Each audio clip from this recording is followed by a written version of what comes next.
Entonces, ahora sí, vamos entonces a comenzar con este estudio que nos va a llevar un buen tiempo del libro de los Salmos. ¿Cuántos mensajes va a haber? Al menos 150. Muy bien, Mari, muy bien, Mari. Bien, vamos a primero arrancar con una introducción y después vamos a ver hoy lo que es el Salmo 1, ¿no? Libro de los Salmos, ¿no? En hebreo, la palabrita que se utiliza para describir este libro es tilim, y significa alabanzas, ¿no? Porque es un libro de alabanzas. Y el nombre que nosotros utilizamos hoy, como es el de Salmos, viene del griego, que es pesalmos, salmos, y de ahí viene la palabra en el castellano que usamos nosotros para salmos, ¿no? Que significa una composición métrica para ser cantada, ¿no? Es un conjunto de composiciones para ser cantados, ¿no? La verdad es que el libro de los Salmos es sumamente útil, es una ayuda a recordar un montón de cosas, hay oraciones, se expresan un montón de sentimientos y afectos de diversa índole, entonces son sumamente útiles para alabar a Dios, para entender cosas que le pasaron a grandes hombres de Dios y nosotros identificarnos y tomar también esas palabras en nuestras oraciones y en nuestras alabanzas, ¿no? Autores, bueno, mayormente David, ¿no? Ha escrito un montón de estos salmos, de hecho en segunda de Samuel 23:1 se le llama el dulce cantor de Israel o el dulce salmista de Israel, dependiendo de la versión, ¿no? Ahí le va a leer Martín. ¿Tiene el micrófono? Sí. Estas son las últimas palabras de David. David, hijo de Isaí. David, el hombre que fue elevado tan alto. David, el hombre ungido por el Dios de Jacob. David, el dulce salmista de Israel, declara. Muy bien. Por ejemplo, hay varios salmos que los ha escrito Asaf, ¿no? Asaf, ¿cuál es el salmo más famoso de Asaf?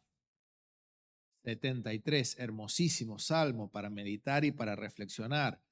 Los hijos de Coré, ¿no? Escribieron algunos salmos también. Se dice que Salomón escribió 2 salmos también. Moisés, el Salmo 90, ¿no?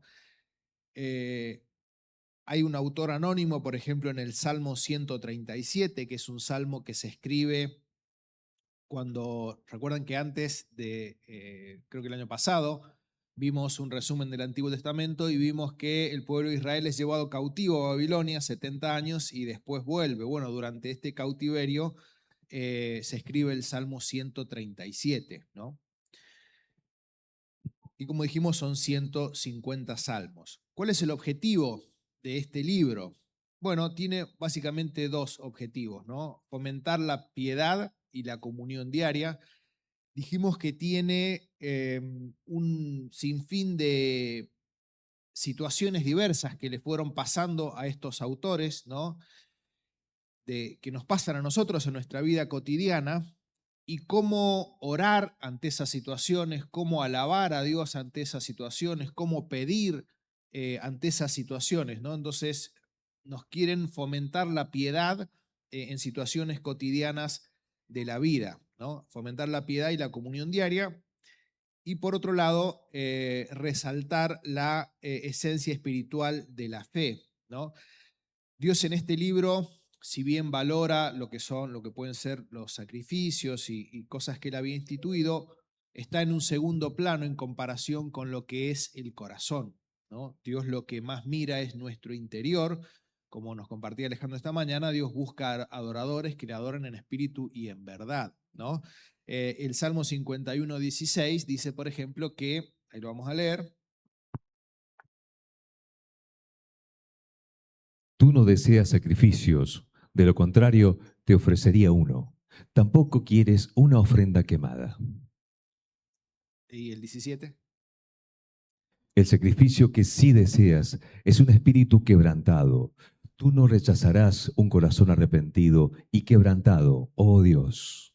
Muy bien, ¿no? Entonces, la esencia de la fe no es simplemente cumplir una serie de cosas como era en el Antiguo Testamento, sino que Dios mira nuestro corazón como está delante de Dios. Si es un corazón humilde, un corazón quebrantado, un corazón que genuinamente le busca, ¿no? Y por supuesto, como en toda la palabra de Dios, tiene como centro a Jesucristo, ¿no? Hay un montón de salmos que se le conoce como mesiánicos, ¿no? Donde están profetizando cosas que en el futuro le iban a acontecer a Jesucristo, ¿no? Le iban a acontecer y todavía algunas que no están cumplidas, que serán para más adelante, ¿no? Entonces, el objetivo es fomentar la piedad y la comunión diaria y resaltar la esencia espiritual de la fe. Vamos a ver un poquito lo que es la estructura de este libro. Básicamente son 5 agrupaciones que tiene este libro, o como 5 sublibros, ¿no? El primero termina la primera parte en el Salmo 41, la segunda concluye en el Salmo 72, la tercera en el Salmo 89, la cuarta en el 106 y la última en el 150. Son las 5 partes que tiene este libro de los Salmos y todas estas partes terminan con un amén, amén y amén o con un aleluya, ¿no? Siempre al final de estos salmos y de estos 5 libros dentro de este gran libro que es los Salmos, concluyen con estas expresiones. Y después, para terminar esta introducción al libro de los Salmos, decimos hay básicamente 7, podemos decir, depende del autor, 7, 8, vamos a tomar en 7, distintos tipos de salmos, ¿no? Distintos tipos de salmos. Por ejemplo, tenemos salmos de alabanza.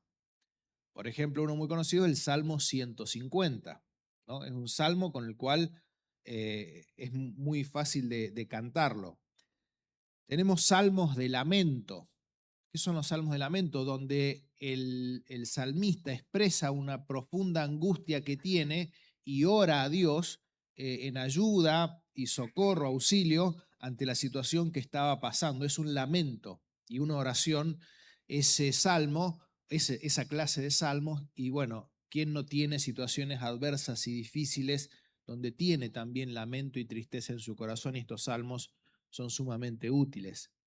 Salmos de acciones de gracias, ¿no? Es cuando el salmista expresa la gratitud que tiene a Dios por algo que Dios ha hecho en su vida, ¿no? Tal vez anteriormente estaba clamando, estaba pidiendo a Dios, Dios concede la oración y bueno, brota en él en modo de canción y de alabanza la acción de gracias. Un ejemplo de esto es el Salmo 30. Después hay salmos sapienciales o de sabiduría. ¿Qué significa esto? Son salmos similares al libro de Proverbios, ¿no? Que nos enseñan aspectos prácticos de sabiduría de la vida. Por ejemplo, el que vamos a ver es el Salmo 1, que lo vamos a ver hoy, es un salmo sapiencial, nos enseña sabiduría.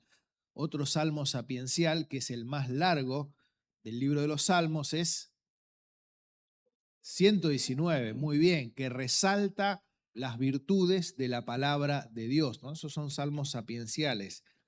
Salmos mesiánicos, que nos hablan, como les decía, de cosas acerca del Mesías que iban a pasar en el futuro, algunas han pasado, otras están pendientes de su cumplimiento. Salmo muy conocido, Salmo 22, ¿no? Salmo muy mesiánico.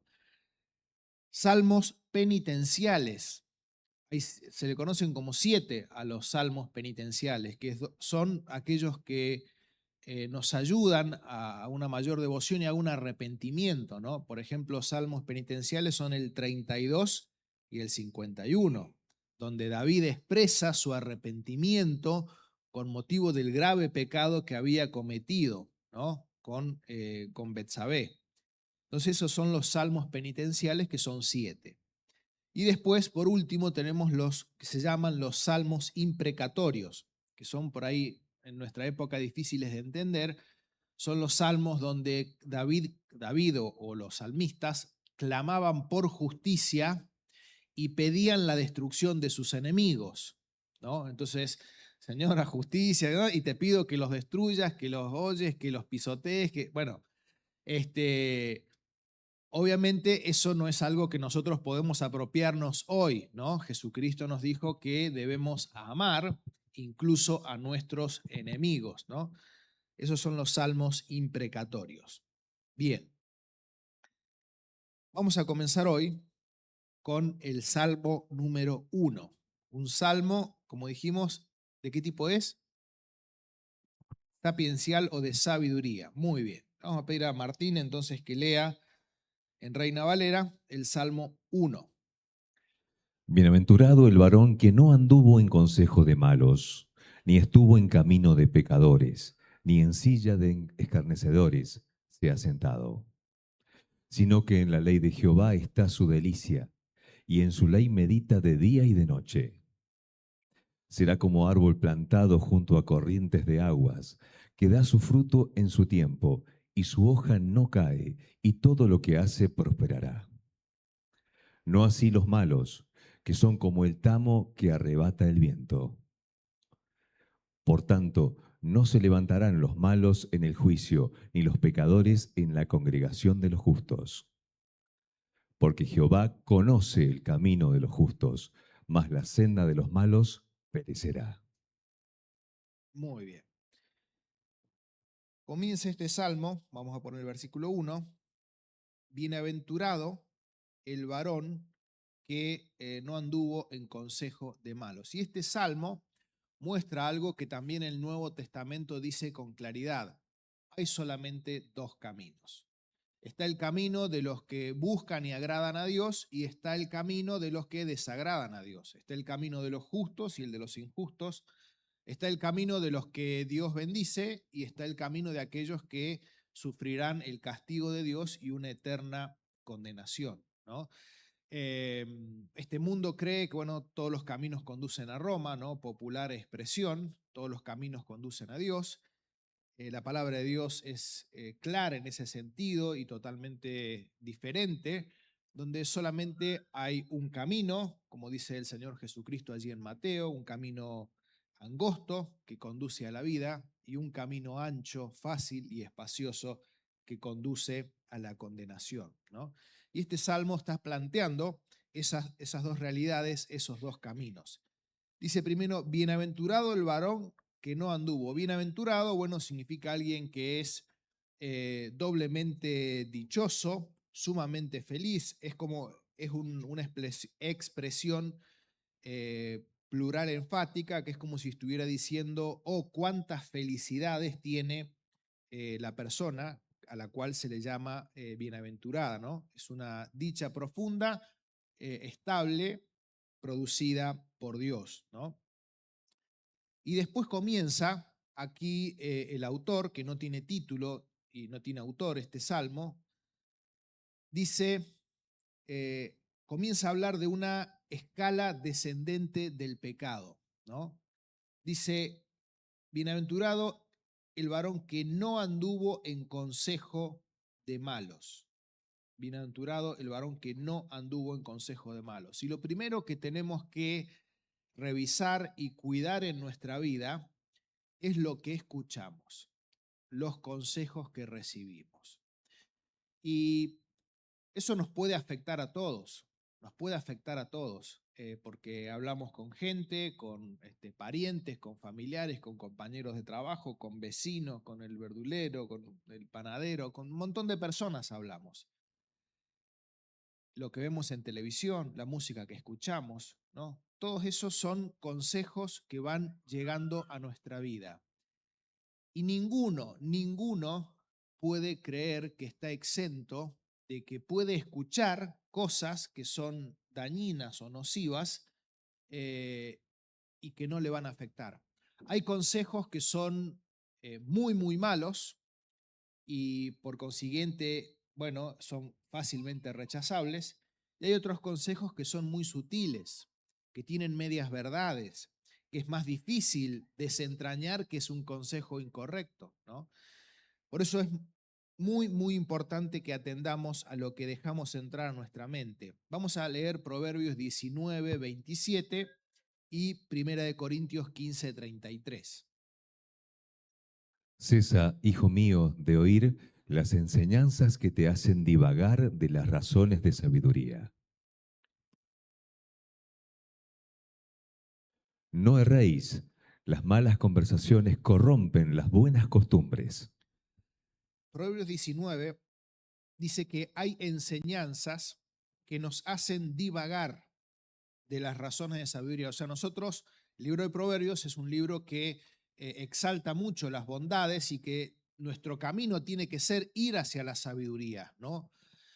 Hacia el conocimiento práctico y genuino de Dios, ¿no? Que nos sirve en nuestra vida cotidiana.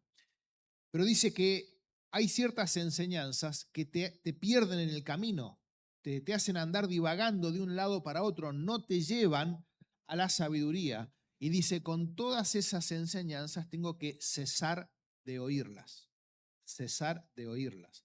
Por eso es muy importante todo lo que escuchamos, ¿no? Y cómo nos afecta a todos, ¿no? Sí, uno siempre es cuidadoso de lo que escucha, pero me acuerdo que cuando estaba eh, trabajando con compañeros de trabajo y bueno, estaban todos, la conversación de todos era que se querían ir del país porque había asumido un nuevo presidente que no les gustaba, entonces todos se querían ir, todos se querían ir y todos pensaban en irse, en irse, en irse, en irse. Esa era la única conversación. ¿Y qué empezó a pasar en mí? Si bien jamás lo pensé, pero empecé a tener sentimientos de querer irme, porque era la conversación de 8 horas de trabajo de todos los compañeros, ¿no? Jamás lo pensé genuinamente, pero sí empezaban a haber sentimientos. ¿Pero por qué? Porque estás todo el tiempo escuchando eso, ¿no? Ni hablar cosas peores, ¿no? Por eso es muy importante lo que escuchamos, el consejo. Es el germen del pecado. Se va sentando y si no lo sacás, se va sentando, se traduce a la conducta y después se asienta en la vida. Después dice, no erréis, las malas conversaciones corrompen las buenas costumbres, ¿no? Una costumbre es algo que hacemos habitualmente y qué bueno cuando tenemos buenas costumbres. La buena costumbre de leer la palabra, la buena costumbre de congregarnos, la buena costumbre de, no sé, de orar, de servir a Dios, un montón de cosas, ¿no? Las malas conversaciones corrompen. ¿Y cómo empieza la corrosión? Poquito, ahí, tal vez una esquinita, se empieza en un metal, se levanta un poquito la pintura, ¿no? Y lo dejas y te come todo, ¿no? Corrompe todo, eso se expande, ¿no? Entonces, mucho cuidado con el consejo que recibimos, ¿no? Y ese mal consejo puede venir a veces de seres muy queridos, ¿no? Eh, el otro día hablaba con una persona que un ser muy querido, queriendo el bien para esa persona, le estaba aconsejando muy mal. Le decían al hijo, "Mira, yo quiero que vos salgas, que tengas novia, que te disfrutes, que vayas a esto, acá. La vida que tiene cualquier persona del mundo, ¿no? Y yo entiendo, padres que no tienen a Dios en su corazón quieren que el hijo viva la vida, ¿no? Es algo natural para ellos, ¿no? Lo que pasa es que obviamente entendemos que ese consejo es incorrecto, ¿no? Una vez que tenemos que tener cuidado con lo que metemos en nuestra mente, porque lo primero que evita aquel varón que es bienaventurado es el consejo malo, pero si dejamos entrar el consejo malo en nuestro corazón, lo que segundamente, lo que después sigue, es estar en camino de pecadores, ¿no? Cuando la Biblia habla de camino, habla de una forma de andar, de una práctica cotidiana, ¿no? Y ya pasa de simplemente escuchar un consejo a empezar a meditarlo, a analizarlo, a tomar ese consejo y a vivir conforme al consejo que recibió, ¿no? Proverbios 1:15 dice, hijo mío, no andes en el camino de ellos, de los malos, de los pecadores, aparta tu pie de sus veredas, ¿no? Primero el consejo, después viene la conducta, que es conforme a ese consejo, y por último lo que viene dice que no se ha sentado en silla de escarnecedores. El escarnecedor es es el burlador, ¿no? Entonces se está hablando de una persona que se burla de lo sagrado, se burla de lo profano, se burla de lo santo, ¿no? Escarnecedores, no sé si se acuerdan los últimos Juegos Olímpicos, escarnecedores. Ahí con todos personas LGTB simulando la última cena y un montón de cosas burlándose de la fe, ¿no? Escarnecedores. Fíjense a dónde puede llegar una persona por escuchar un mal consejo, tomar ese mal consejo, comenzar a vivir de esa forma y hasta transformarse en un burlador de Dios y de las cosas sagradas.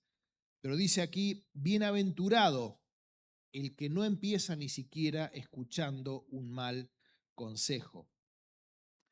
Dice, si no, versículo 2. Entonces, lo primero que hemos visto y de lo que habla de este salmo, el buen camino, el justo, tiene dos características. Primero, la separación, se separa del consejo de los malos, del camino de los malos y de los escarnecedores. Y la segunda característica es de qué se llena, o la saturación, podemos decir separación y saturación.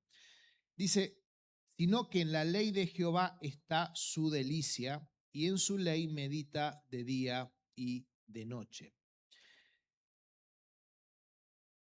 Aquí la idea de la palabra delicia o deleite habla de algo que como se rumia, algo que se paladea, ¿no? Que lo pasás como cuando probás un buen vino, ¿no? No es que lo tragás simplemente, sino que te lo pasás por el paladar para disfrutar todos los que saben, ¿no?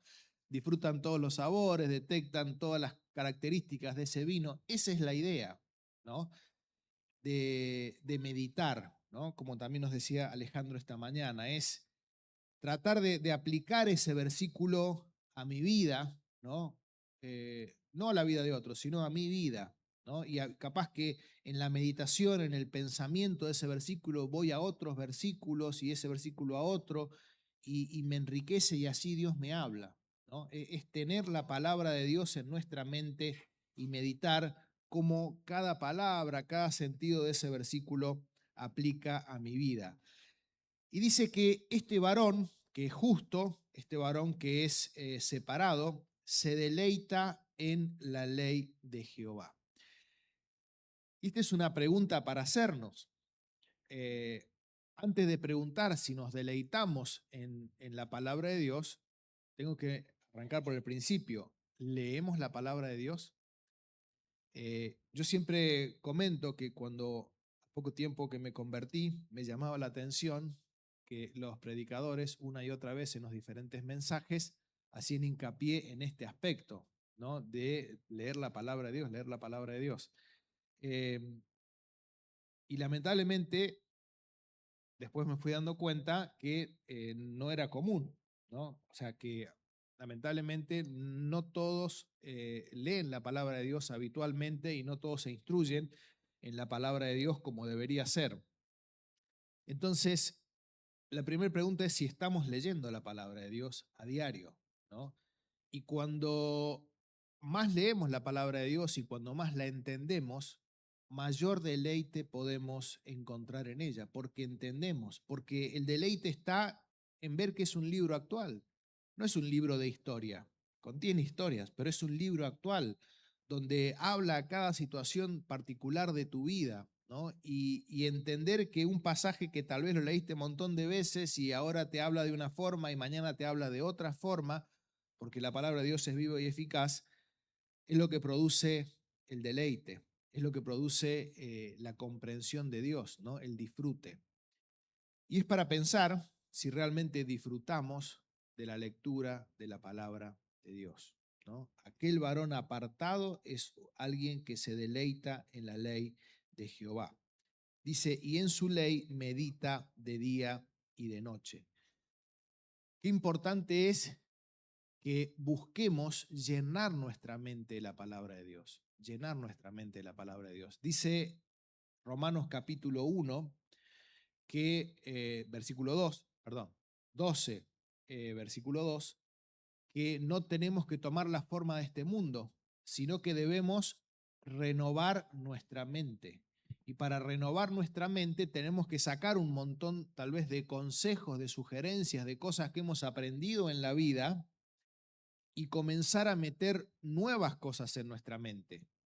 Lo mejor que podemos introducir es la palabra de Dios, es llenarnos y saturarnos de la palabra de Dios, ¿no? Y hoy tenemos un montón de tecnología que nos puede ayudar un montón en eso. Obviamente, sentarnos y leer la palabra de Dios, pero hoy en día podemos estar, no sé, haciendo la comida y escuchando la palabra de Dios, yendo a caminar y estar escuchando la palabra de Dios. Y seguro que te va a hacer muy bien. Yo cuando salgo a correr me pongo auriculares y voy escuchando la Biblia y aunque tal vez no es lo mismo que estarla leyendo, pero siempre te queda una palabra, un versículo, siempre te queda y volvés y, che, pero no puede ser que no leí eso. O sea, le descubriste algo nuevo porque una frasecita, saturarnos de la palabra de Dios es algo que va a cambiar realmente nuestras vidas, ¿no? Sino que en la ley de Jehová se deleita y medita en ella de día y de noche. Bien, después dice que, versículo 3, será como árbol plantado junto a las corrientes de agua. Y aquí está hablando de las bendiciones, las bienaventuranzas que va a recibir este varón que es separado y saturado de la palabra de Dios, ¿no? Lo primero que dice es que va a ser plantado. Y aquí la idea no es que la semillita accidentalmente cayó junto al río y el árbol creció y bueno, le fue bien porque tuvo suerte, sino que hay alguien que lo llevó y que lo plantó junto a corrientes de aguas, ¿no? Esa es la idea del texto. Y obviamente, cuando buscamos a Dios, cuando hemos creído en Jesucristo en primer lugar y hemos pedido perdón por nuestros pecados, es Dios el que nos saca del reino de las tinieblas y nos pone en el reino de su amado Hijo.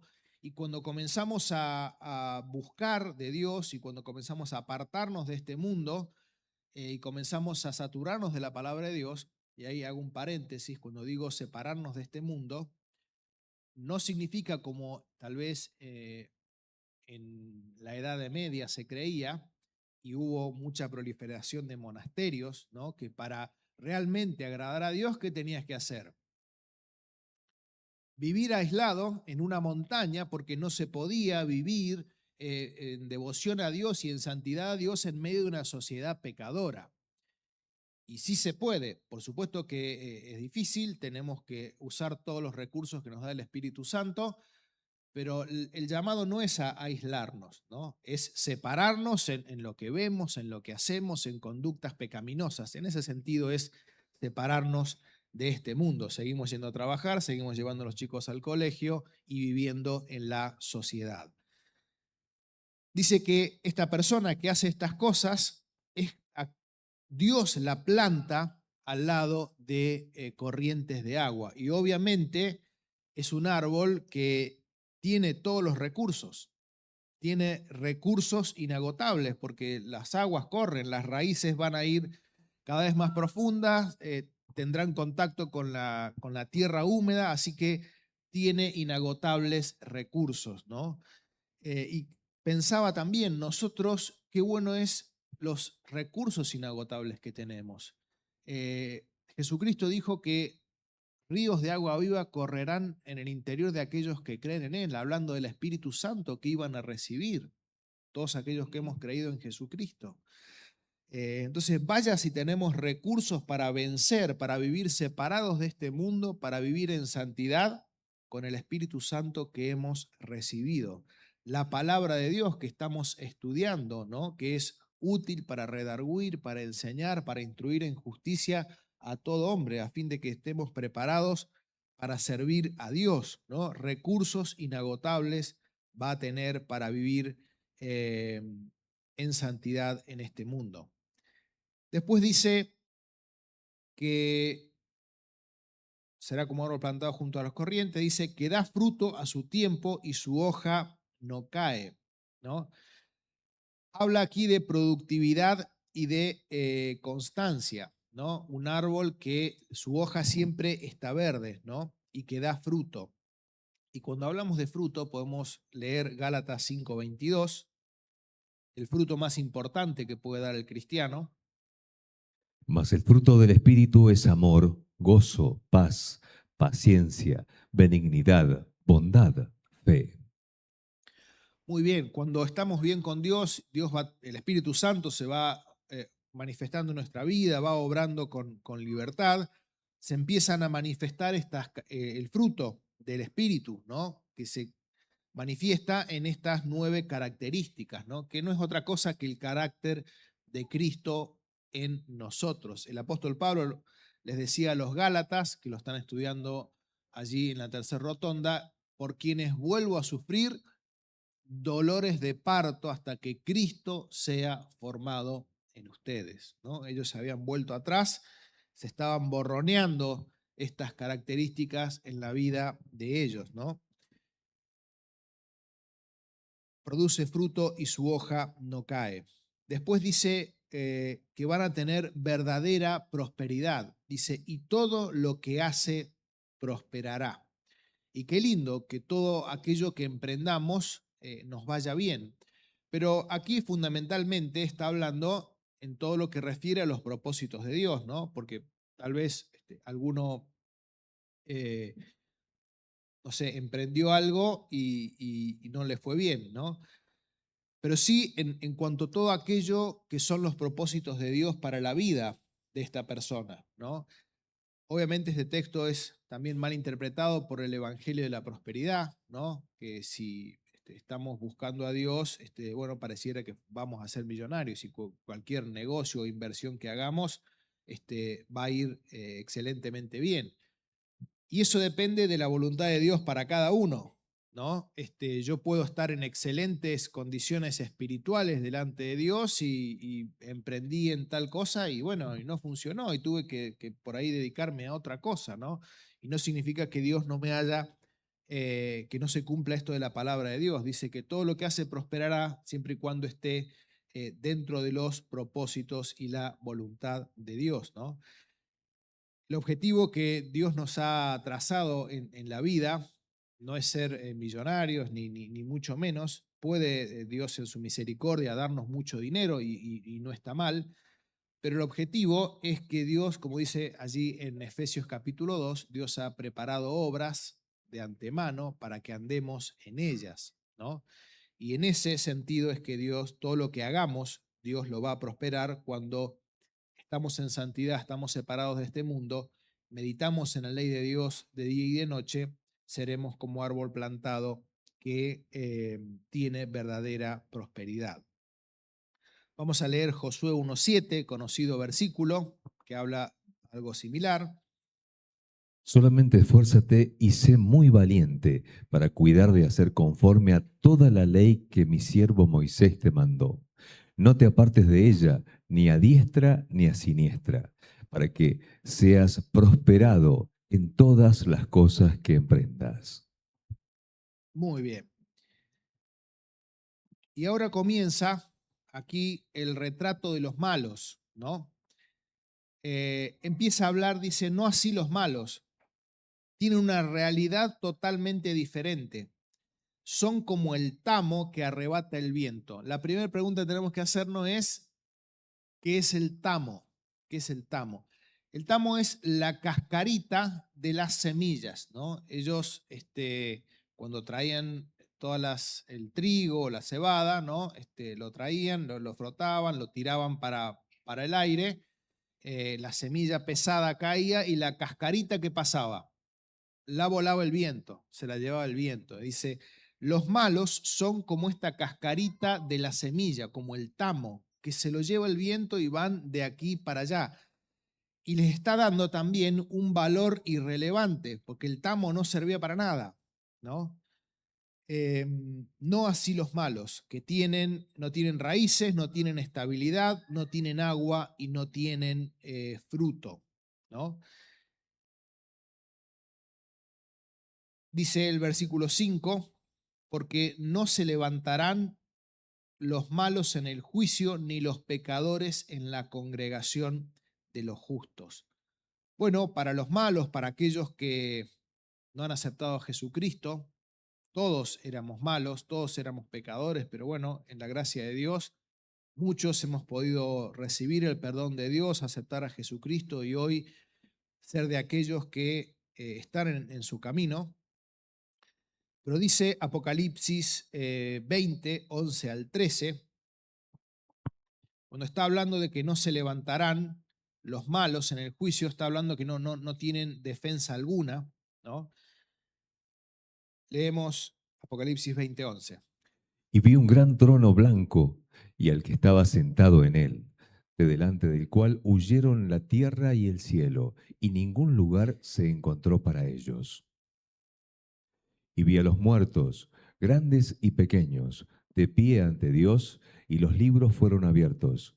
Y otro libro fue abierto, el cual es el libro de la vida, y fueron juzgados los muertos por las cosas que estaban escritas en los libros, según sus obras. Y el mar entregó los muertos que había en él, y la muerte y el Hades entregaron los muertos que había en ellos, y fueron juzgados cada uno según sus obras. Muy bien, en este juicio no hay quien pueda alegar, no hay quien pueda levantarse y defenderse. Sus nombres no están escritos en el libro de la vida por cuanto no han creído, por cuanto rechazaron el amor de Dios manifestado en Jesucristo a través de la obra de la cruz. Entonces no queda otra cosa que la condenación eterna para estas personas. Por eso es que siempre está el llamado en las diferentes reuniones a creer en Jesucristo si alguien aún no lo ha hecho, ¿no?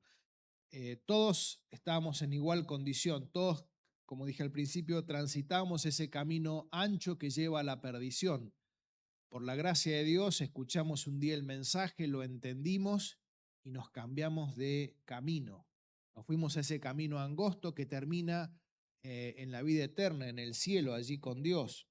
Y ese cambio no es por regular mi vida. Ayer hablaba con unas personas y les preguntaba, si te morís, ¿a dónde vas? Y mirá, no estoy viniendo mucho a la iglesia, no ando muy bien, así que capaz que para abajo. Le digo, mirá, no es por obras, no es por obras, es por fe, ¿no? Entonces esta noche puedes solucionar tu problema con Dios. Y ojalá que si hay alguien aquí que aún no tiene a Jesucristo, pueda entender que hay camino que al hombre le parece derecho, pero su fin es camino de muerte, dice Proverbios 14, 12, ¿no? Y es lo que termina diciendo aquí en el versículo 6, porque Jehová conoce el camino de los rectos, mas la senda de los malos perecerá. El camino de los malos es un camino ancho, pero que inesperadamente tiene un precipicio al final y que no podés frenar y caes en ese precipicio. Por eso es que dice, hay camino que al hombre le parece derecho, pero su fin es camino de muerte. Lo único que podés hacer es cambiar de camino, al camino de Jesucristo. Jesucristo hace más de 2000 años murió en una cruz por tus pecados, por los pecados de todo el mundo, para que todo aquel que genuinamente se arrepiente y cree en Jesucristo tenga la salvación de su alma. No es por obras, no es por tratar de ser mejor persona. Cuando creemos en Jesucristo, Dios perdona nuestros pecados y Dios cambia nuestro interior. Él nos va transformando por la obra de la palabra y del Espíritu Santo en nuestro corazón. Ojalá que si hay alguien que estaba transitando el camino de los malos, mientras esté en vida, hay oportunidad de cambiarse a la senda de los justos, a la senda de aquellos que disfrutan de la palabra de Dios, a la senda de aquellos cuyo consejo es la palabra de Dios y que todo lo que hacen prosperará. Ojalá que este libro de Salmos sea de mucha bendición para nuestra vida, donde vamos a analizar a lo largo de los 150 capítulos múltiples actitudes, múltiples situaciones de la vida en la cual seguramente nos vamos a ver reflejados. Comenzamos con este salmo, que es un salmo de sabiduría, de sabiduría. ¿Qué tenemos que aprender? A buscar a Dios, a deleitarnos en la palabra de Dios y a meditar en la palabra de Dios diariamente cuidar lo que escuchamos, cuidar con quién andamos, con quién nos sentamos. Que Dios bendiga su palabra. Vamos a terminar con una oración final y después vamos a dar los anuncios finales. Vamos a pedirle a Daniel si puede terminar a Dios. Ahí tiene. Padre, Señor, te damos gracias, Señor, por este privilegio que tú nos permites de venir a escuchar tu palabra. Señor, ayúdanos, Señor, a que estemos siempre, Señor, abriendo tu palabra, instruyéndolo en tu palabra, Señor, porque sabemos que tu palabra es verdad. Y también sabemos que en Jesucristo tenemos la libertad. Señor, te damos gracias, Señor, porque obtuvimos una salvación, la salvación del alma. Nuestros nombres están escritos en el libro de la vida y eso no es por obra para que nadie se gloríe. Es un don, es un regalo de parte de Dios. Si hay en medio nuestro alguna persona, Señor, que todavía no tiene a Cristo en su corazón, que el Espíritu Santo pueda estar convenciendo de pecado, rompiendo todo argumento, Señor, que la persona pueda tener para que pueda entender que Jesucristo es el camino, la verdad y la vida. Y aquellos que somos tus hijos, te damos gracias porque esto nos ayuda, Señor, a afirmarnos cada vez más en tu palabra y que realmente tomemos decisiones de leer tu palabra, de meditar de tu palabra, de adorar tu palabra, Señor, adorar tu nombre, porque tú buscas adoradores que te adoren en espíritu y verdad. Acompáñanos, Señor, ahora a nuestros hogares y que Dios mediante lo podamos ver el miércoles próximo. Gracias en el nombre del Señor Jesucristo. Amén.